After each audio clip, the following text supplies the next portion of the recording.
Hello, everyone, and welcome back.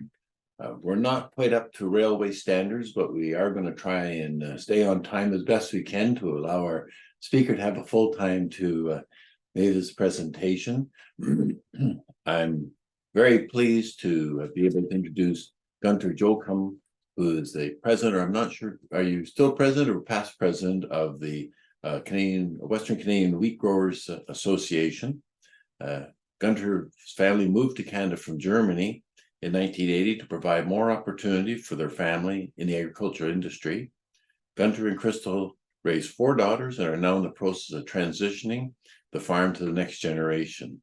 Gunter obtained his diploma in agriculture at the University of Manitoba, and we always love to see our alumni come back, Gunter. He is keen to engage in activities that strengthen the ag industry to ensure the sustainability of farming for future generations.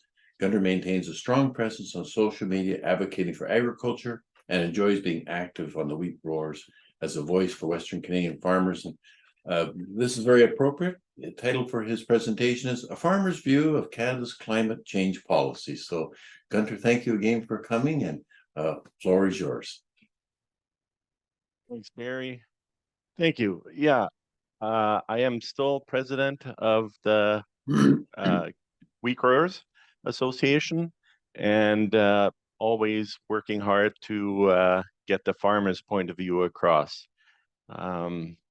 So good afternoon, everyone. I want to thank Dr. Barry Prentice for inviting me to speak to you about our farm and how our government's climate change policies will affect the sustainability of our business and Canadian agriculture in general.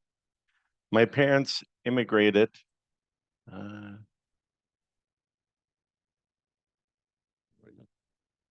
my parents immigrated from Germany to Canada in 1980. Our farm in Germany was above average size for the area.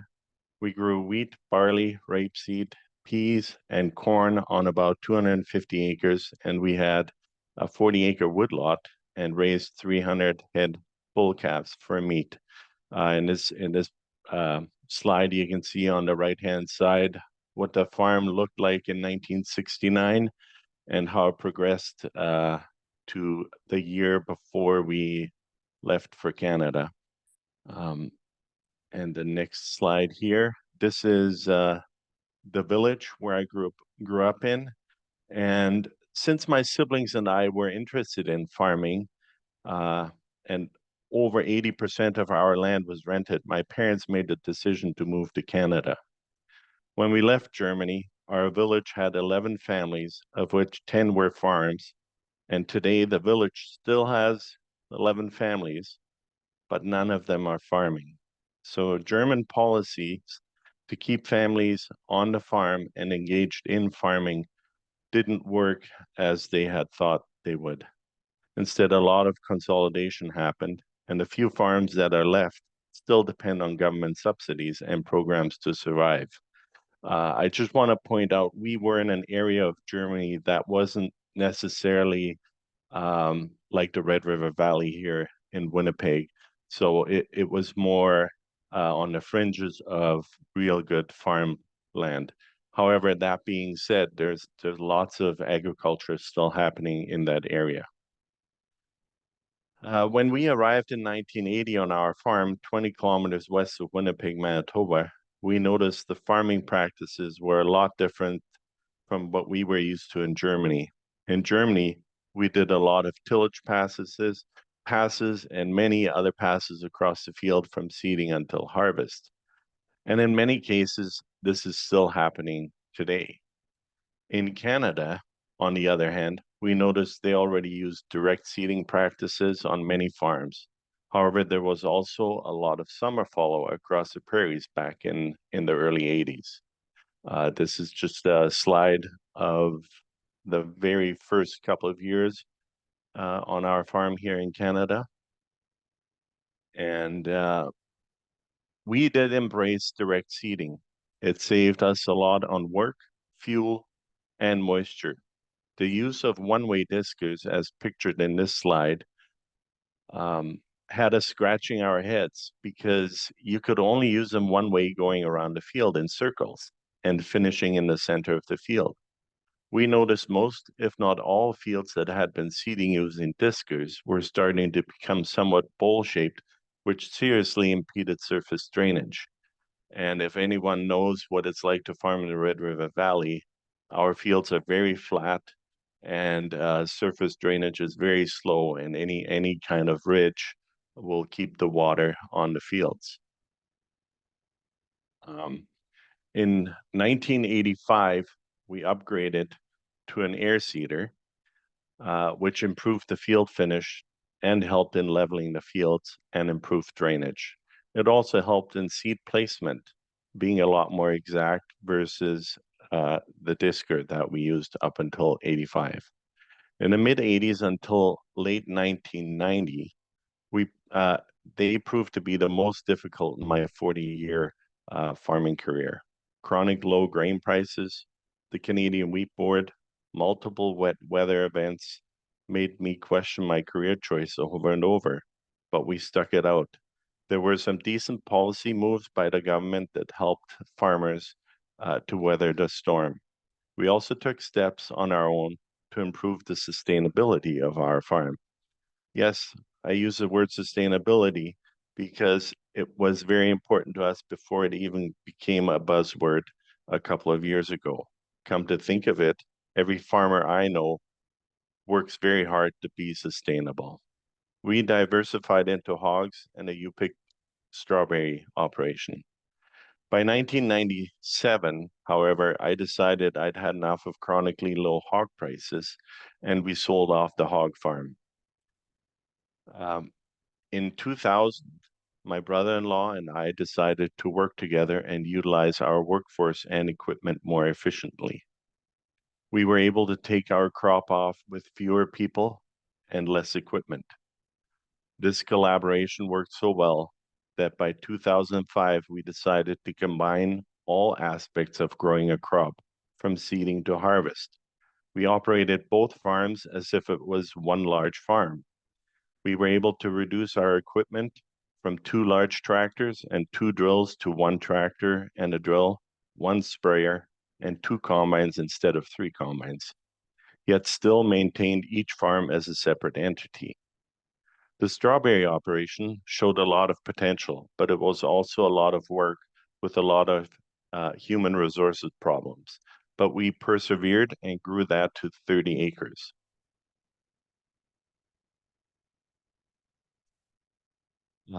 In 2011, during the flood of a century, our U-pick operation was unfortunately wiped out.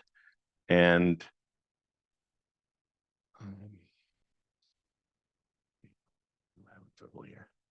here we go. Because of 3 months of flooding. This picture here shows the field 2 years after the flood, when we had a minor flooding event in June. The strawberry operation was right in the very back of this field. And in 2011, actually, the whole field was underwater right up to within about 100 feet of the bins here at the yard. There was no government help or insurance other than strawberry plant replacement, which is the smallest cost of operation. Imagine having a crop failure and crop insurance only replace the seed and nothing else. Needless to say, we decided to close the U-pick operation and focus solely on grain farming.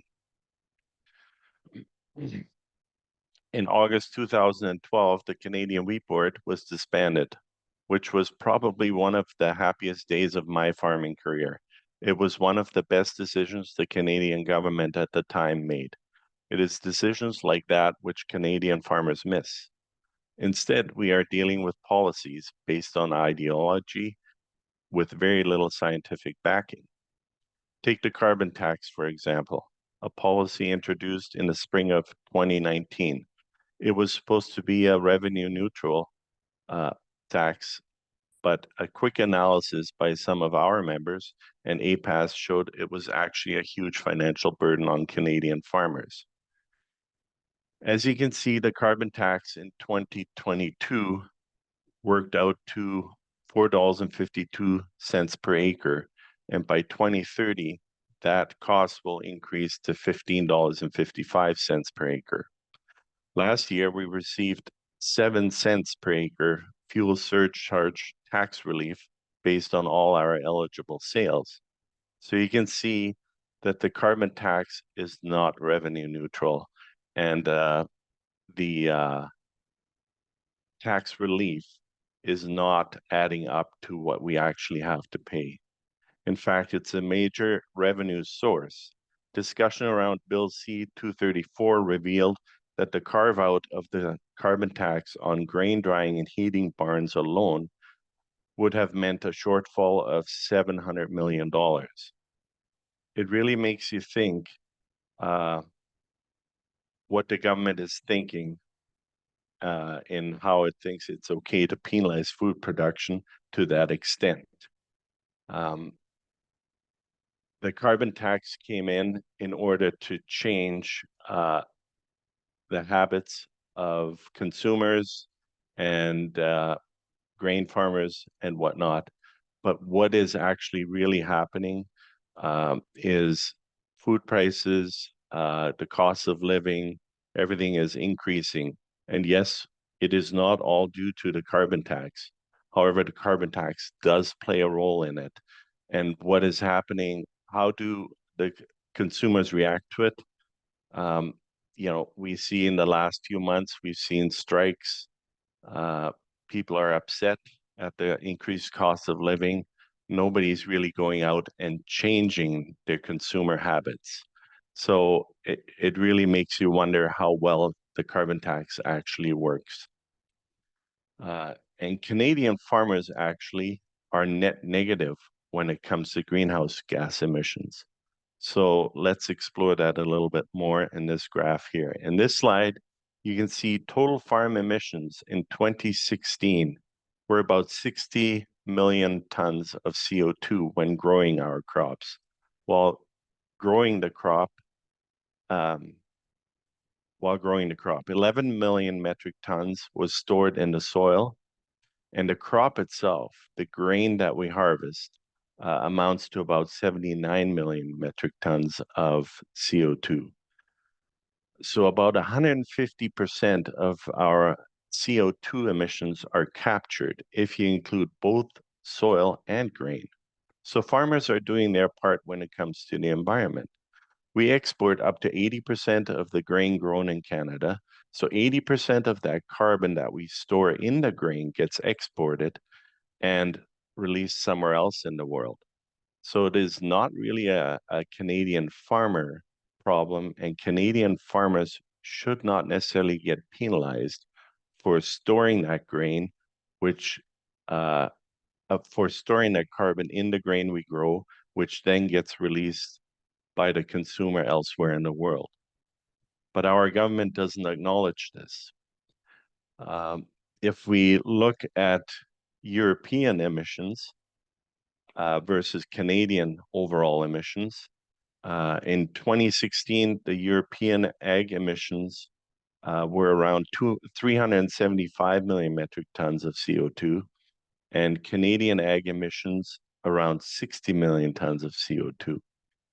And if we spread these emissions out on a per hectare basis, we can conclude that Canadian agriculture is at least 3 times climate friendlier per hectare than EU agriculture. The Global Institute for Food Security took a closer look at emissions for various crops. Let's have a look at canola. Here in this graph, you can see Canada's baseline is the gray line near the bottom of the slide. And you can see France has 113% higher emission than Canada. Germany has 152% higher emission than Canada. Russia, 24% higher. And the Ukraine, a whopping 245% higher emission than Canada when it comes to growing canola. Now, when you look at Saskatchewan or Western Canada, to the left of the graph, you can actually see that the difference is even greater. In wheat, the story is very similar. You can see wheat has a very similar trend. Canada is a clear winner in growing grains with the smallest emission footprint in the world. Unfortunately, the Canadian government doubled down on farmers when they followed Europe's disastrous farm to fork path.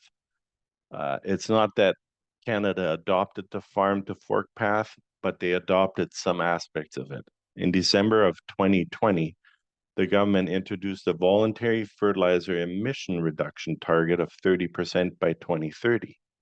The wheat growers immediately called out the government, saying this was an unrealistic goal based entirely on ideologic reasons rather than scientific reasons. Upon diving deeper into the fertilizer reduction target, it was pointed out that the government relied on fertilizer sales as their baseline and not an emission baseline. Furthermore, the scientific community pointed out that it is not as black and white as uh, it is not a black and white science in how fertilizer emissions happen in the field year in and year out. There are just too many variables from year to year and within the growing season. Therefore, the only way to achieve the target would be by cutting actual fertilizer use. Countries with the highest reduction of agriculture greenhouse emissions, this graph again shows Canada in second place with some of the highest reduction at minus 18.9%. Only Costa Rica is higher at minus 24.8%. When you look down, the Netherlands is near the bottom at minus 13.1%, and OECD median is minus 7.5%. So again, Canada is right near the top as far as greenhouse gas emission reduction goals. Europe's farm to fork strategy is pretty much dead after the Dutch farmers protested their government's proposal of forcing 3,000 farmers out of business. The farmers would have been compensated, but most did not want to shut down their operations. And we don't want anything as drastic as that to happen here in North America. The fertilizer emission reduction talk has actually quieted down here in Canada as well. But make no mistake, our government has not backed off climate change policies directed at farmers yet. It is important for Canadian farmers and the whole ag industry to step up and tell the good story we all have to tell. Let's talk about the good Canadian farmers are already doing. This is a picture of our farm today. You can see we have made several equipment upgrades. As far as seeder, we are now using a single disc drill that places seed precisely in the ground. It allows us to mid-row band fertilizer and apply fertilizer right at seeding. It also allows for a variable rate technology to happen where we vary the fertilizer application within the field from zone to zone. It allows us to place fertilizer with the seed, some mid-row banded, and it allows for a lot of different options. So all these changes have come about without government policies. We have changed farming practices, went from conventional tillage to minimum tillage, and many areas actually zero tillage. We've asked for technology in our equipment to become more efficient and gather more data to help us grow more grain with fewer inputs. We have changed or added new crops, such as soybeans, corn, and other crops to our rotation. Here's another slide of the technology on the left-hand side of the slide. This is what's going on inside our tractor at seeding time. There are four monitors controlling the operation of the drill. You can see a picture of the drill seeding wheat into canola stubble, standing canola stubble. It hardly creates any soil disturbance, and we seed in between the last year's rows. And these are pictures of some of our crops. The picture on the left is a canola crop.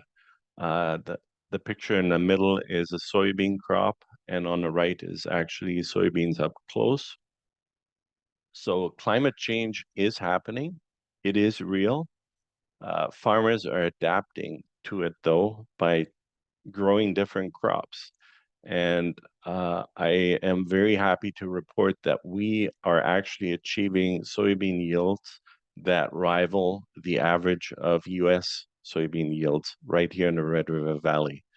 Um, so um, Canadian farmers are always looking at ways how to adapt to the changing environment that we work in.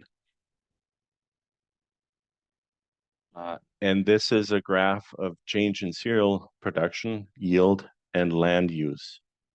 The graph shows how population, cereal yield, and cereal production has steadily increased in the last 60 years, except land use. That is the little graph on the very bottom, if you look close.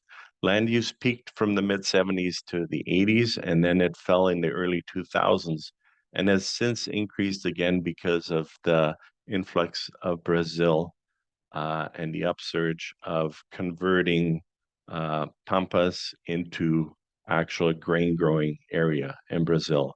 But it should level out now at the current acreage. Production, however, is still increasing, and all because of science and farmers' unstoppable quest to become more efficient while embracing new technology.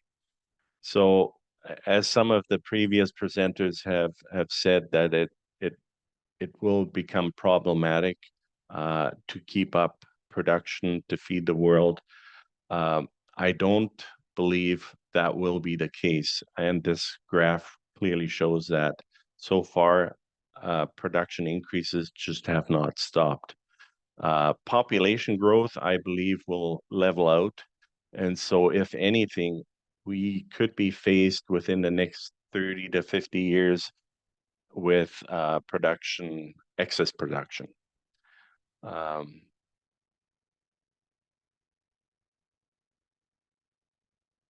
so you might wonder why I have this slide up.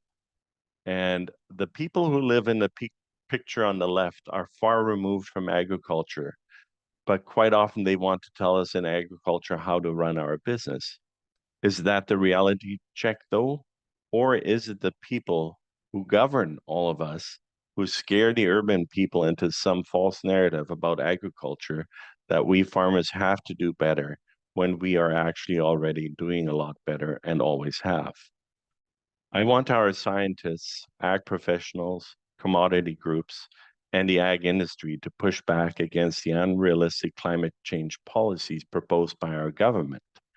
That being said, I am not a climate change denier. I am also always looking at ways to become more efficient, use less fuel, use better technology to um, uh, to leave our world a better place. And I want everyone to point out how farmers are very responsible to climate and climate change, especially here in Canada. We always look for ways to streamline productivity, increase yields, right size input use, utilize technology, grow different crops, and look for ways to make things better. Canadian farmers are at the forefront of producing high quality, affordable, and safe food for Canadians, consumers, and our international customers. So thank you. Thank you very much, Gunter. That was great. And certainly puts things into context. One of the things we always love to have a farm representative at the Fields on Wheels to remind us all that this is where the supply chain starts. And the health of the farm sector determines the health of the food sector, period. One of the things, and it's a question that sort of came up, and is, well, why is the government seem to be so blind to this? I mean, we hear a lot about net zero. Well, farmers are certainly already at net zero. So why are they not accepting the notion of the sequestration that farmers are doing? Well, that's a good question, and I wonder if the government quite often listens to special interest groups. Um, and it a a lot of the climate change hysteria has been perpetuated not necessarily by scientists, but it was started with Al Gore and other celebrities, and it they have a remarkable way of telling their story and how to further their cause. And so it really begs to differ why why governments buy into this. So I don't have a clear answer. There are plenty of scientists out there who are actually uh, not of the mindset of where our government is going. Um, and we should look towards those scientists. And we should use science to combat climate change and adapt to climate change, just like farmers are. And we have to use science and be able to use genetically enhanced crops, uh, GMOs, and um, yeah. I, Well, there's no good answer, Gunter. You're absolutely right. You know, one of the things that strikes me this morning, we're talking about growing more crops to reduce emissions in jet airplanes, and yet we're growing more crops presumably is going to put more pressure on farms, perhaps releasing more carbon. Do we have a contradiction in terms of these policies? uh, at times it does seem so, and we are. I think we always put carbon as, which is a building block of life, and we put it on a pedestal as if it's a culprit, as if it's a pollutant. And when I want to say here, it actually is not. The same with carbon dioxide. Uh, Plants love carbon dioxide. I mean, there's scientists out there who will say that hundreds of thousands of years ago, heck, at the time of dinosaurs, life was prolific here on Earth. Um, and the carbon dioxide content in the atmosphere was a lot higher than it is now, and it life went on. Uh, it was actually global cooling that almost wiped out life here on Earth, and so there's a lot of conflicting ways to look at it. And which scientists do you believe? It is hard to say. So with the current policies, I think if the government wants the farmer to uh, follow those really stringent policies, and farmers work on a very tiny margin, how are we supposed to um, work within that frame? And is does the taxpayer have to step up? Because government doesn't really have any funds. It's the taxpayer that funds those initiatives. And yet we already hear about taxpayers not being very happy with inflation right now with the cost of living. So how do we balance that out? Yeah, it's interesting. In fact, one of the comments coming in the chat suggests farmers should be rewarded with carbon credits that they could sell to other areas as opposed to being penalized. And that certainly is something I'm sure your members have talked about too. Absolutely. And especially when we have graphs and the government has access to those in the National Inventory Report, it clearly shows that in especially Western Canada, we do sequester a lot of carbon. And we're actually sequester more carbon and store more carbon than we emit. And yet, uh, nobody wants to step up and pay us for that carbon. There isn't really a mechanism in place right now. However, the government was very quick to put a mechanism in place to charge us in tax, but not reward us for the work we do. You know, it's interesting. You mentioned plants love carbon dioxide. Of course, greenhouse growers have known this for years and add extra carbon dioxide to the greenhouses to increase yields. And I don't know if any studies are out there that really definitively tell us whether or not the rising carbon dioxide has increased yields. I mean, that's, I guess, very difficult to do on a global scale. But you know, maybe maybe future generations will look back and say, well, we were carbon deprived at this point, and once we adjust to it, we may not want to go back. Right. Yeah. Nobody can forecast the future. I I will also be here and say it out loud here. The the world will not be on fire in 50 years. It will not burn up. Life will go on. And I don't think humans can stop global warming at 1.5 degrees. So I also don't believe that. Um, the climate will get warmer. There will be shifts in where we produce agriculture. Canada is the second biggest country. Russia is the biggest country, and there's lots of landmass north of where we currently farm that would open up to be farmable. Yes, there will be areas that will suffer and maybe dry out. But in the past, and I'm talking hundreds of years ago, maybe even thousands of years ago, every time something drastic like that happened, uh, people just moved. So that opens up a totally different can of worms with migration and so on. So and climate change or global warming will not be necessarily bad for Canada. Yeah. Well, yeah, again, living in Winnipeg, I used to joke that I can take a couple of degrees, but it's also the issue. I want to eat every day. So that previous talk also strikes home to me. But one of the comments in the presentation or the chat deals with this idea of global. You know, we conserve here, we do what we do here, but it doesn't matter that much. And I know this is one of the arguments people have made. We account for maybe 2% of global carbon emissions, but countries like, well, in the Southeast Asian countries that are still developing, building coal plants to this day. So, you know, how do we balance these efforts at the farm level with what's going on in the global market?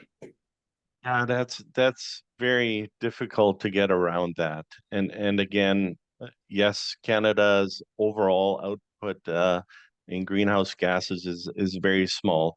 That doesn't necessarily mean that we don't want to do a better job than we do right now. But I still want to stand with my comment that at the farm gate, we are doing very well already. Um, how do we get those other countries up to speed? That's that's a tough call. I have no idea. That is for minds smarter than me to come up with solutions. It, for example, I think nuclear power is important, and I can't believe that my home country of Germany phased out nuclear power, and they are in a bit of a pickle as far as power availability. Uh, and I think nuclear is one way of helping the energy shortage that we're about to face.